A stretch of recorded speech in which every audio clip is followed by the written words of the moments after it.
Hello everyone, সবাই কেমন আছো? আশা করছি সবাই ভালো আছো। আমিও বেশ ভালোই আছি।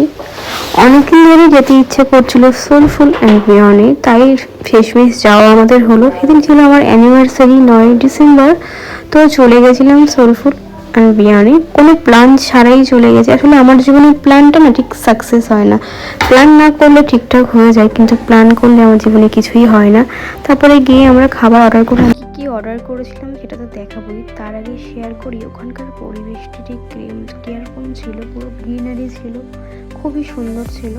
আর খাবারের কোয়ালিটি আমার তো ভালো লেগেছে। সবার আলাদা আলাদা চয়েস থাকে, আমার চয়েস অনুযায়ী খাবারের কোয়ালিটি মোটামুটি ভালোই ছিল। আর ওয়েলকামের জন্য একটু আবার চিপস দিয়েছিল। তারপরে আমি এখানে কিউবি মজিতো অর্ডার করেছিলাম, এটা কিন্তু খুব রিফ্রেশিং ছিল, আমারও ভালো লেগেছে, আমার হাজব্যান্ডেরও ভালো লেগেছে। ওর জন্য অর্ডার করেছিলাম ক্যাপুচিনো, কিন্তু ফার্স্ট আমি ভাবতেই পারিনি ও মজিটো খাবে। তারপরে শেষমেশ খেলো মজিতো, আর আমার খেতে হলো ক্যাপুচিনো।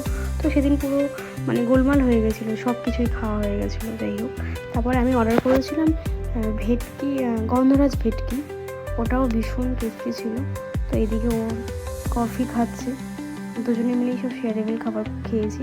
প্রাইসটা ওখানে একটু হাই ছিল, কিন্তু খাবার কোয়ালিটি খুবই ভালো লেগেছে আমার। তো সবার আলাদা আলাদা চয়েস থাকে।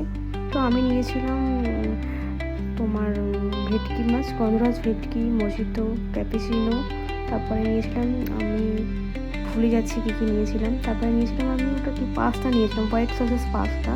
তো হোয়াইট সসেস পাস্তাটাও বেশ ভালো লেগেছে। তারপরে নিয়েছিলাম ডেজার্টের ব্রাউনি। এই ছিল আজকে ভিডিওটা।